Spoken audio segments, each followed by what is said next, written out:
Welcome to the Strive Through the Five Small Business podcast, where we talk to builders, creators, and decision makers who not just shape the backbone of our community, but really build the ecosystem that we call home. And I'm excited today because I'm joined by several interesting guests. But before I dive into that, this is actually Small Business Month. And I just wanted to share that there are several number of great events happening across Miami-Dade, including Miami-Dade Small Business, what is this? This is what happens when you get old. Miami-Dade Small Business, SBDC. I never remember the last part of that name. SBDC Small Business Week, which is May 5th through 7th. And the Small Business Resource Expo, which is on May 21st. And also in North Miami Beach, there's a Small Business Summit and Expo on May 8th. There's several events all over the county, actually, around procurement, networking, and opportunities and products. So if you're a small business owner, this is a time to tap in and get connected and explore what's out there. So for today's conversation, I think it's a real powerful one because we're talking about impact in education and what it really takes to build opportunity at scale. Is it fair to say? Because the way you guys are growing, and you said you're the second largest arts education nonprofit in the United States, focused here in Miami. That's amazing. So, as you heard one of our first guests, we're joined today by Sammy Gonzalez Zeira, founder and CEO of Young Musicians Unite, and Zach Larmer, COO of Young Musicians Unite, and a 3-time Grammy Award winner. Is that okay if I say that? No. Go Zach. Okay. Together, they're building something much bigger than just music. They're building pathways and confidence and a long-term connections to opportunity for, I guess, one of the most important segments of our community, children. So thank you both for bringing on the show. Welcome. Thank you for having us. So, music is a thing that reunites everything that you guys are doing right now. And I'd be curious I'll start with you. What connected you to music? What is it about music that really just made you dive in and say, I want to do something here? Music changed my life. When I was a child, I saw other students play music, and I wanted to do that. And I was lucky enough to have the most amazing music teachers in Miami Beach. And from North Beach to Nautilus to Beach High, teachers that were there for 30 plus years. Mm-hmm. And they were able to take me under their wing and play music, which it wasn't just a music class, it was an opportunity to develop courage and confidence. I was a very, very shy kid, but I wanted to be on stage, right? And music allowed me to do that. So the extrovert, introvert, as we were talking about earlier, and it allowed me to get full rides to college and to travel the world and to do a lot of really great things in my life. So I'm very thankful to my music teachers, and I'm thankful for music. Wow, that is interesting because myself too. I've had the opportunity, in a couple previous lives, I played a couple different instruments. I play piano and trumpet, and I can definitely identify where it really gives you. It's not really. It gives you a platform to stand on and to really give you an opportunity to show a side of yourself that on your own you probably wouldn't do. So I can totally identify with that. What for you? I also think whenever you have a discipline that you can dedicate yourself to, it becomes a vehicle for developing your human potential. I know that for me as a person, I found music very young. Maybe 5 years old or so, I started playing the drums. And I played the drums all through elementary school and middle school. And in high school, I found the guitar. And however in love with music I already was, it was 10x when I found the guitar. I wanted to dedicate every waking moment of the rest of my life to getting better at that instrument. And so when you pursue something with that kind of fervor or intensity, and you develop the discipline that's required, you learn how to sit alone, just by yourself, in your room for hours a day, like giving a real analysis to what you're doing well and what you're not doing well, being honest with yourself about that self-evaluation. All of those things are skills that transfer forward in life to everything you do. And so I think for me, music was not just something that I enjoyed, but it was something that opened all of the rest of the doors in my life and gave me all of the skills or the relationships that I would need or use and develop as my life continued. Yeah, and then everything you're saying there, like, I think sticking with 10X, even more important in this day and age where everything is so digital. And like you read different reports about the impact of what screens have on kids, young father. It especially in the first 7 years of life, the focus on screens really just exponentially changes your child's ability to focus and to think. And what you guys are encouraging children to do really just allows them to, it will allow them to leapfrog further than many others. But I think that you need an avenue to allow children and others to focus on that is more engaging than just a digital device of some kind. So I totally hear what you're saying, and I think it's amazing that you found that. You found it on your own, like you discovered music on your own? I had a teacher. You had a teacher as well. So, yeah, it was through the school system that I discovered music. It was through the school system that Sammy discovered music. But what we've both seen is through a wide variety of factors, those same schools don't offer those programs. Yeah. Those same types of schools all across Miami, even all across the nation, have seen huge cuts to arts programs, music programs. And so if I imagine myself growing up today, there's a much greater chance that I never would have been exposed to that in the first place. Yeah. And I honestly, it's so far removed, I don't know what my life would have been like without those moments, you know? Yeah. And I mean, and that's a good segue. My next question is really going to be like, what inspired you to create YMU? When I was in high school, I had a music teacher, and his name was Doug Burris, and he had MS, and he was in a wheelchair. Yeah, he taught rock and roll and classical guitar to hundreds of kids every single day. And you look back at it, and you just, I wish I paid a little closer attention, right? Because I would never have thought that I would be in the education field. You know, I wanted to be a rock star when I was in high school. Right? Yeah. I wanted to be on stage. I wanted to perform. But this man gave every waking hour to the craft of teaching and education and being there for children and caring. And I would spend every day with him after school until 5, 6 p.m., you know, doing music with him, performing all over the city with him, traveling and going to different states to compete with him. And that meant a lot to me. So as I got older and I was 27 years old, I was in that quarter life crisis where you want to like figure out what's going on. And just... Is that a thing? Yeah, I think it is a thing. You know, when I talk to a lot of people, they get to like 25, 27, and they start telling me their woes and their problems and their ambition. I'm like, yeah, quarter life crisis, all good. Like, this is the time to make a change. So at 27, I went back to school for music for college and opened a recording studio. But something that was really cool is I was teaching for many years as I was touring. And Virginia Carr, one of the parents, came to me and said, hey, I'm going to put a rock band together. Just do that thing that you did on tour, but do it here locally in Miami, right? And I was lucky that some of the kids in there was Jeffrey Miller's son, Anthony Miller, and a few other really just awesome students, and started teaching them rock and roll. And after a year, we raised $10,000. And they wanted to donate it to cancer. And I said, you know, cancer is important. But what about free music education for kids? Like, what about kids that don't have the opportunity? Because I know that in 2008, after the recession, they started to cut all of these music programs in Miami. Everything. They don't even have, like, recess. And you know, I'm not even You know how many joking schools about I've gone to where they have told me, we can't keep kids here because all we have is PE. But if we had more kids, we'd be able to give them music, but we can't do that, right? Because we don't have enough kids. So that catch-22. Wow. So Karen Fried and Jeffrey Miller are like, all right, great. Well, you want to do music education? Well, we have a school for you, Young Men's Preparatory Academy. And it's this leadership school, public school, Title I outside of Wynwood. And I went there with dreams of teaching these students classical guitar because we started with a guitar club after school, 8 students.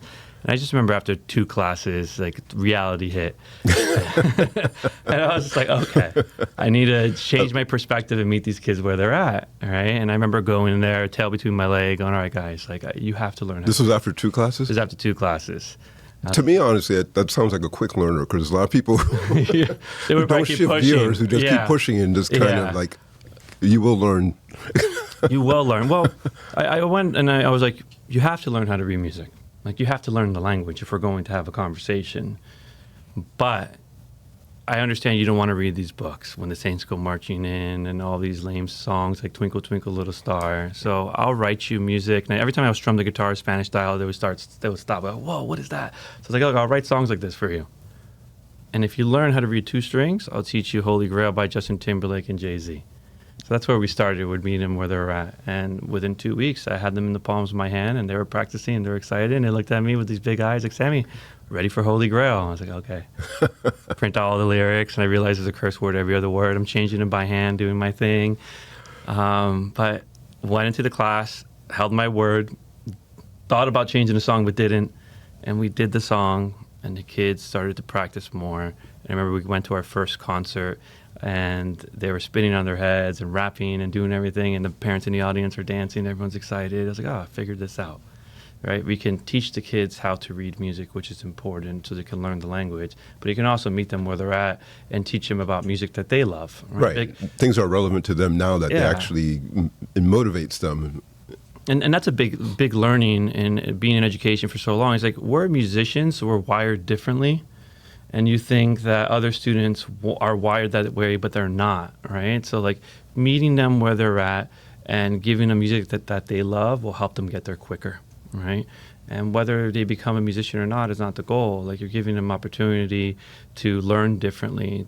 Everyone has a goal, which is to perform, to be on stage and to give that performance. But there's different instruments, there's different ways of getting there, there's different paces. But we're working together. It's a team sport. Yeah. And that's what life is like when you're in a business. Right? 100%. Like, there is no like one way of getting somewhere, and there's different ways, and you have to be creative, but we have a goal at the end of the day. So that was the beginning of Young Musicians Unite. It was just 8 students at the Young Men's Preparatory Academy, and fell in love with the work and fell in love with just like so many students and their families. And I learned just as much as they learned from me and then the team. And as we started to grow, when I met Zach, we were getting ready for our 4th school expansion. It was a very small organization 8-9 years ago. And now we work with over 12,000 students across 75 schools. Wow. And we're going to expand, adding 4,000 kids this August. And you guys are focused primarily in Miami-Dade County? Miami-Dade. Like, we're the 3rd largest school district in America. And so many people want to leapfrog, and we keep getting opportunities. Hey, you can do Palm Beach, you can do West Palm Beach, you can do LA. And then we just keep saying no, because I want to fix a problem here in Miami. I want to be able to say we've done the in-school, the after-school, working with organizations. You know, we call it county-wide arts education infrastructure. And can we build a model that is here that is sustainable? Can we build a model, and not can, when we build a model that is sustainable, a model that we can scale, then we'll consider scaling at that point. But it needs to be every child, any child, in school to after school. We're in the 3rd largest school district, yet 255 schools are Title I. That means 60% or more free reduced lunch. So we have so many students that don't have the opportunities to just go and pay for a music class. I didn't have that opportunity growing up. And I was just lucky to have it free in the school system. Right. Yeah. And then so how do you balance with everything, like you guys both have mentioned, like with so many other things being cut, how do you guys balance being able to keep growing and evolving that way? I mean, I think when we first began, Sammy told the origin story. Basically, it started with a $10,000 check at the end of the year that these students had raised that money and wanted to pay it forward to other kids who didn't have the same level of opportunity. That kind of grassroots support has been a huge and super important part of Young Musicians Unite since day one. I don't think we've ever lost that. We just had a gala about a week ago now where 900 people came out for a seated dinner and crazy performance of all of our students to support the work that we were doing. And so that grassroots component has always been there, is still there, incredibly strong. Those grassroots supporters were able to help us raise $1.8 million for the music education for next school year. $1.8 million? In one night. That's impressive. Yeah. But I'll say it really takes a village. So it's over time that has grown quite a bit now to support from corporate sponsors to grant funding to working in direct partnership with Miami-Dade County Public Schools. Now we've inked a historic partnership between Young Musicians Unite the broader work we do aggregating other nonprofits through an initiative called Arts Access Miami and the school district. And it also comes with the support of public organizations, with municipalities, with the county, with the state, etc. And we've been very active to bring all of those different kind of entities together to support the next generation of Miamians, to support the students, to support folks that no matter what company you work for, what political body you work for, everybody can agree that we want to invest in our young people across the community, and that benefits everyone. What inspired you to join YMU, like when you first started? I'm the type of person who loves to share when I learn something new. So I described earlier I found the guitar in high school. Within 6 months of playing, I was teaching. Because not that I was that great of a guitar player, but I at least knew more than someone else would know on their first day. And I was so excited to share that information with somebody else because I was just like, man, this is the coolest thing. I have to give this information to somebody else. I have to give this experience to somebody else. And so education's been a big part of what I've done always. And Sammy and I were both, a part of the music community here in Miami, which Miami is a big city, but within the different pockets or the different niches in Miami, it becomes a fairly tight-knit community. And so Miami has a big personality, but I don't think people realize how much of a small town it is. There's like literally 2 degrees of separation for literally anybody in Miami. Yes. And so Sammy and I would cross paths with each other all the time. He and I both had different educational initiatives we were working on, both had recording studios, both would go out and play live music. And it was actually a mutual friend of ours and board member of Young Musicians Unite, Paul Lair. And Paul ended up connecting us initially and basically saying, hey, I know both of you, but you don't really know each other. And so I'm here with the bird's eye view watching you guys just lead parallel paths for the past few years. And you at guys some doing point, the same thing, weren't you guys? could you please do this together? Like, this is ridiculous, guys. So he sat us down together, and I would say we haven't looked back since. That's awesome. That is awesome. And then after you guys connected and started working together, when did you guys really, you already mentioned that you guys were, growing from, 1 school to 4. At what point did you decide this is a serious thing that I want to scale to the volume and level that you guys are doing now? Well, the important part when I met Zach was I was offered a full ride for my master's University of Miami on guitar, and I had to make a decision. And at that moment, something in my head said... This was the midlife crisis. I mean, the quarter-life crisis. That's right. Part. I was like 32, 33 years old. After? Graduated college, was building YMU at the same time, and I had the opportunity, and then I met Zach, and I turned it down because a voice in my head said, if you don't focus on this now, it's never going to happen, but there's an opportunity here and you should take it. So I transitioned to full-time, and I was able to work with Zach to transition to full-time. We got the Miami-Dade Cultural Affairs YAM grant, which was very helpful to us to be able to take it up to that next level. And we were small. We were growing into our 4th or 5th school at the time. And I knew that there was an opportunity here. And the bet that I was trying to make with Zach was, I don't want to do this school by school thing. I want to do a whole community. What does that look like? So we were looking at Carroll City at the time, and we were going into our first school, Beacon College Prep. But the ambition was, how do we go into all 12 schools in Carroll City? And eventually, how do we do all of North Dade? What caused that shift for you, though? Like, what made you think, to do that, to step back and take the broader system approach and look at it and creating something? What happened was, the goal was, how do you get kids not to grow out of YMU? And you would see them graduate middle school and then go to high school. And then, well, I want to follow them to high school because the opportunity doesn't exist there anymore. Right. I want to make sure these kids have that opportunity. So that was the first thing, is realizing, if we have a middle school student, if we're going to continue to work with them, we have to then work with them in high school. And then we had some students that started getting really good at jazz, and I can only go so far, and so on. So Zach started working with them, or we brought in John Cause, and YMU just kept responding to the needs of our students, and that's why we grew so quickly. It wasn't just like, oh, I have a great idea, let me go do this thing. It's like there's a kid in front of me, and he needs something, and I can't provide it for him. You see him evolving and growing, and like I know what he needs. I can't provide it, so okay. Yeah, and I'll just add to that by saying, one thing that YMU has always done is been responsive to like the needs of the students. We have a bunch of different types of programs that we offer. Sammy and I we're not like native marching band musicians. I can promise you. I'm a jazz musician. He's a classical and rock musician. If you're going to be in Carroll City, you need to know the marching band. We have some robust marching band programs. Like we have over 100-person marching band. I mean, big marching bands where like it brings me to tears to watch these students. It's incredible. They're entertaining. But that being said, it was, being responsive to what the students are interested in and what the students need and trying to meet them where they're at, just like Sammy started the origin story. And so we noticed that one of the things the students need is a greater level of consistency. Because let's say you're one of the blessed students who goes to a school for elementary and middle and high that offers music.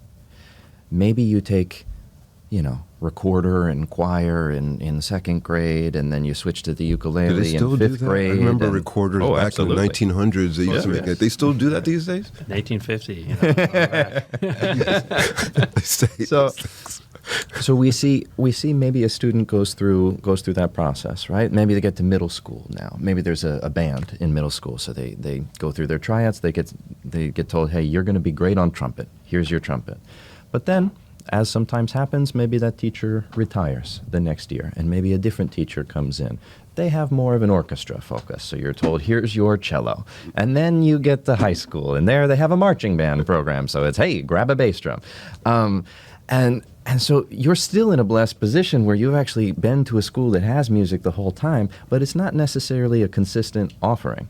So what we can do by working with whole communities is make sure that we grow with those students as they make their way through the feeder pattern so that they have that consistent experience and they can make progress year after year after year, which is so much more motivating than having to start over. So I think at every level of our program, we've tried to make sure we follow the students where they're going. Yeah. And there's two opportunities to piggyback on that. Like everything we've built, a lot of it comes from just my music education background and being lucky. In fifth grade, I was able to pick up the guitar and pick up the bass and be in a guitar class at an orchestra. And I got to middle school, and that guitar class got more advanced, and I was able to continue to be in an orchestra, which was really great. And I learned that you could play double bass in a jazz band. Great. Got to high school, was able to now learn classical guitar, so that guitar journey continued and got involved, and I can play rock and roll now, and I can continue to play orchestra, the double bass, and in jazz band, the double bass, and in concert band. So it was just really lucky that these pathways continued and they weren't disrupted, and it's what gave me opportunities to full rides for college. But the thing that allows us to scale so quickly is our three-phase model, which creates buy-in from the school system. So we went to Carroll City Middle School, and so the supervisor of music from Miami-Dade said, go visit Carroll City Middle School. So I'm thinking I'm going to see this amazing program, and I meet the principal, Derek Negron, who's an amazing man, and then he walks me to the music room. Like, I'm here to see the music room. I walk in the music room. It's an abandoned music room. I'm like, all right, someone's playing a prank on me over here. And then you look on the wall. This is why you're here. Yeah, that's we why got you're nothing. Here. Yeah, we have nothing. And you look on the walls, and it straight superiors with distinctions year over year, the highest honors you can get, and it just stops in 2008. What happened in 2008? Oh, well, we decided to do double math, English, and reading. Well, how did that go? Not well at all. We have 7 feeder elementaries, and we're getting 23 kids a year. Okay. So, and why can't you start your own music class? We can't afford it. The catch-22 I said earlier. Yeah. So you start off with 2 classes. We pay for everything. We buy all the instruments. We took all those students, and then we started marching them to all the elementary open houses. And he said, hi, I'm Principal Derek Negron. I'm the principal at Carroll City Middle, and you can now be part of this program. So from that spring, because we started in spring, to that fall, they went from 23 to 78 students that went to that school. because of the music program. So phase 2 happens. Phase 2 is the school pays for a part-time teacher for 4 classes. We continue to pay for 2. And we focus on the whole infrastructure of the curriculum to ensuring that when an instrument breaks, you fill out a form and we drop one off. When you have a performance, you're focused on being on stage and talking to the parents. We do the marketing, we'll do the door entrance, we'll do the sound, we do everything for you. Teacher's job is very difficult as it is. They don't need to be the CEO of their classroom. So we take all of that off their plate, and we also train them and work with them with PD.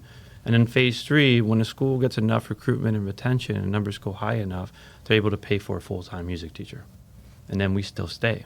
Our cost per student goes down dramatically, but we stay because when that music teacher leaves, not if, when, because we have a 3 to 5 year average now.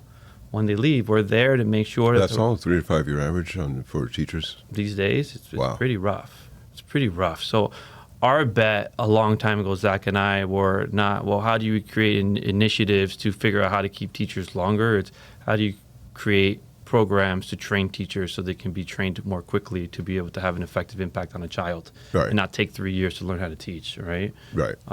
So we're able to then look at that full-time music teacher, and when they leave, we celebrate them just like when the kids are celebrated when they graduate, right? You're graduating, you're leaving, good luck, congrats. And then, but if it's a jazz program, we make sure that a jazz teacher is hired. If it's a drumline program, that a drumline teacher is hired. So that way you don't have to switch, like you were saying. Exactly. You have that continuity. What we find a lot of the time is that, you know, the school district and the school system is doing like a heroic job with the resources that they have. Yeah. And so when we come into these schools, we're met by students who want more, parents who want more, but also principals who want more, teachers who want to be able to do great more, people who actually care. School administration who want to be able to provide more to these schools. And so, you know, when we can come along and kind of like put an arm around them and say like, okay, if you guys are going to invest in a full-time teacher for this school, that's amazing.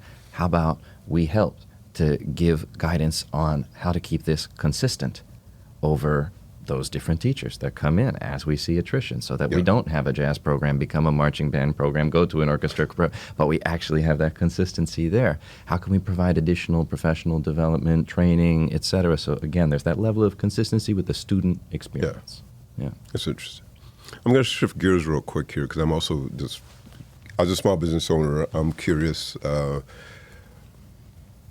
first, what are some of the things from music, your music experience and knowledge that you have found useful or applied to the business side? I'll answer one way. I'll let Zach answer another way. Being a father and also growing this monstrous program where there is no like how to do a book, I don't get to play music as much as I used to. And I've found a middle section where I'm a creative and I'm able to work with Zach on coming up with these crazy ideas that be able to change the impact of students in their everyday lives and be able to get investments in those ideas and then be able to actually see them come to life. So you're channeling your creativity to the business side. To the business side. So like writing a song and creating music, but doing it in the real world and applying it to people's lives every single day. And that has worked for me and fulfilled that itch and where I needed to be able to continue to be a creative. It's interesting. What for you, Zach?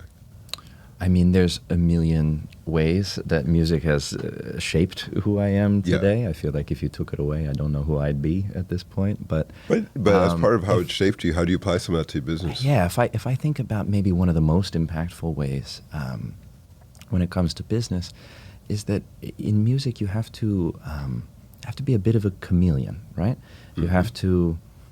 I'm a guitar player, so if I show up to a reggae gig, I'm going to play guitar differently than if I show up to a jazz gig. If I show up to a gig where there's 20 musicians on stage, I'm going to play guitar very differently than if I'm on a gig when there's 3 musicians on stage. And in the end, all I'm trying to think about that whole time is how do I serve the music best? How do I get myself out of the way? How do I play something that's going to enrich or enhance the experience for the audience, for all the other musicians on stage? Or sometimes that means not playing anything at all at that moment. And I think in business or in a team, it's the same. You have to be able to sit down in a podcast environment. You have to be able to sit down with a donor. You have to be able to sit down with a student and make a direct connection. And so be able to communicate to all of them. That's right. That's right. And sometimes put yourself aside enough to be able to understand who that person is in that particular moment and what they need to hear, so that so that you guys can speak the same language.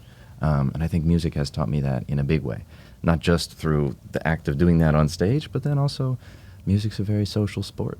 I watch a lot of our students develop incredible social skills, come out of their shells, develop friendships, etc., because it's a team sport. You're in a room with a bunch of different people trying to make one beautiful sound together, trying to play one song together. Usually. Yeah. Trying.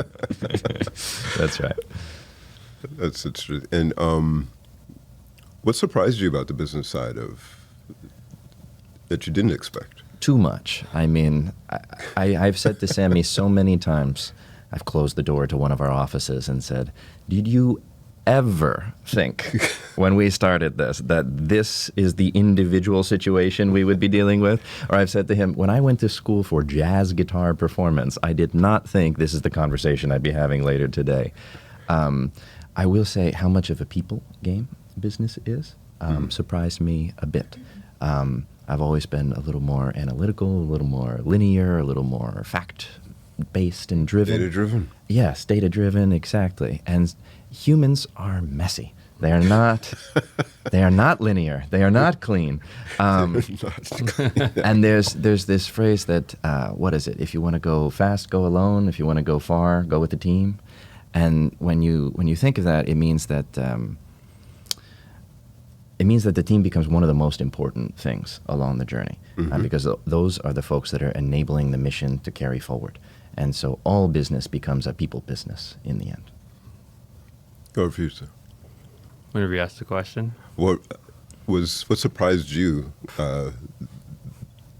about business that you just really didn't expect? Because everyone's like, oh, I'm going to step into this, and then there's something that's completely out of left field, like, I did not expect. I'm going to answer it differently at first, and then, but I just remember being a kid and always thinking that adults knew everything and they had to figure it out, right? They had to figure it out. I had the same problem. Right? Yeah. And then as I started to get older, I realized that in this field of music and arts education, that there's so many artists, but there's not enough people that are actually caring about the artists and caring about the children and transforming the way that education is being taught, because things are changing, right? And at one point, I just thought to myself, like, if I don't stand up and do this, who is going to do this, right? There's a lot of us in this field, but we push boundaries. When we see rules, we ask why. You know, when we see red tape, we ask why. Like, is this the best thing for us? I think, like, I'm a glass half full kind of person. I see opportunity in everything, and I pivot very quickly. So the hardest part, I think the hardest part is people, right? Because people all think differently and work differently, and some are creative, some are tactical, and the way that you speak to people is the biggest pain point. Because different people, whether you're talking to a principal, you need to talk about recruitment and retention. You can't talk about how great a music program is. They don't want to hear that. They have enough problems in their lives. So if you talk about how great a music program is, they just hear that you're bringing more problems into their life, right?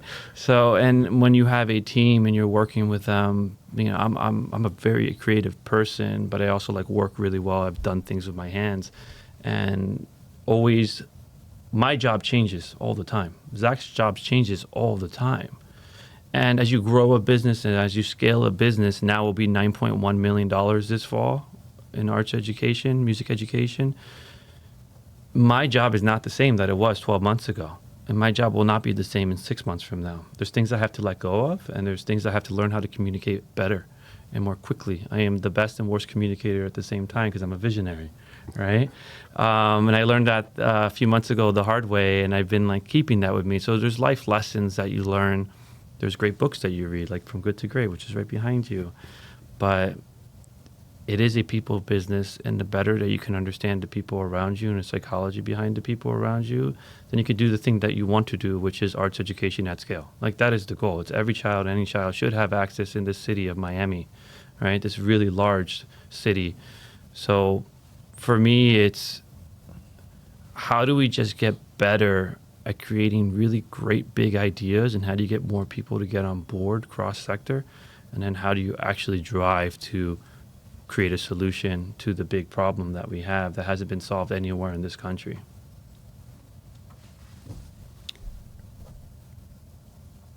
I can't argue with that. And I think that, like, you both touched on people as some of those key components as to that makes or breaks things. And then, like, when you mentioned growing up and thinking that adults haven't know what they're doing, and in the end, like, when you're here, you just, like, everyone's just figuring it out, and everyone's just creating. And I think that is part of really just not just in the work in the business and creative side, but it's really part of just being a good citizen. And I commend you both for really just stepping in and just kind of owning this space. And I'm just curious, like, this last question for you both, like, what's next? Like, where do you see this going? I want to make sure that one day when I'm old and I walk away from this space, that I did everything possible to make sure that everything we built didn't go away. I want to make sure that every child, any child, has access to an arts education in school, after school, mentorships, internships, performing on stage, all of it. So right now, one of the goals is, yes, every Title I school. But the goal is $50 million in sustainable revenue. So that way, when we're not here anymore, this continues. Yeah. And we build a model that can be looked upon across the country as that's how you do it. That's how you create an ecosystem for arts education in the country. So for me, success looks like me one day when I retire or walk away, I can be like a David Lawrence and say, like, we did that. Yeah. Like David Lawrence, right? Created the Children's Trust, and it continues to grow. VPK for every child, and you see that. And I think that's a big, big goal, is how do you create something sustainable so it doesn't rely on one person, 2 people, 3 people, 5 people. When you pull a person out, it falls apart. Yeah. What for you? I have very little to add to that. That's great. But I'll just say that It's because you're a good team player. what YMU does is fill in the gaps. And so what's next is continuing to fill in those gaps. And so we're going to be working with every single partner that we can, whether it's the school district, whether it's folks in public office, whether it's the individual donor who wants to support a program. And when Sammy says, $50 million a year, that's a huge pie in the sky goal for us. But if we look at, the costs of other programs throughout county, state, country, etc., I think that that's something incredibly achievable, and we know how high the ROI is. Yeah. And so I think part of what's next for us is just sharing that with as many people as we can and aggregating as many people as we can to be this tidal wave of support that pushes for our young students in our community and for their success. I wholeheartedly agree, and please consider me a resource if some things I can do to help you both and achieve what you're trying to do. I totally agree that with the marker that you're setting is doable. It's that $50 million, like, there's a couple billionaires who just bought one home for half that price, and so, and for the impact that you guys are having, I totally on board to see how we can help and make that happen. So I thank you both for coming on the show and joining me in this conversation. I actually learned a lot, and I appreciated the conversation. And what else do I have to do right now? Well, thank yous. Thank yous to you both. Thank you for those. Where do people find out about YMU? Where can people look up? So you can check us out at ymu.org. You can view a lot of information about our programs, about some upcoming events, and about ways that you can support. And we're at all the different social media under Young Musicians Unite. And if you have any other upcoming events and things that people might need to know about, they can find out. They can find that out at ymu.org. They can check out our upcoming events. We have a really robust event calendar that's going to be released soon for the fall. And Irvans, thank you for a great conversation. No, today. most definitely.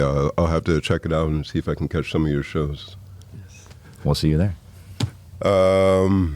Thank yous. Well, thank you to the Beacon Council Foundation, Wells Fargo. We got to thank people who pay for things. They don't pay me, but they pay the Beacon Council. Miami-Dade County, Mayor Daniel Levine Cava, she's the one that started the Strive 305 initiative. And Miami-Dade, no, I always get the name wrong. Miami Community Newspapers, our hosts who provide us the studio spaces, and my all-time favorite producer, host, Zoni. Thanks for all you do. He does all the hard work. I just talk, and he does all the cameras and flips around. So, if you're watching on YouTube, check us out. Or if you're listening on Sirius XM, you can check out more of our podcasts wherever you hear them. And that's our show for today. And thank you. Thank you.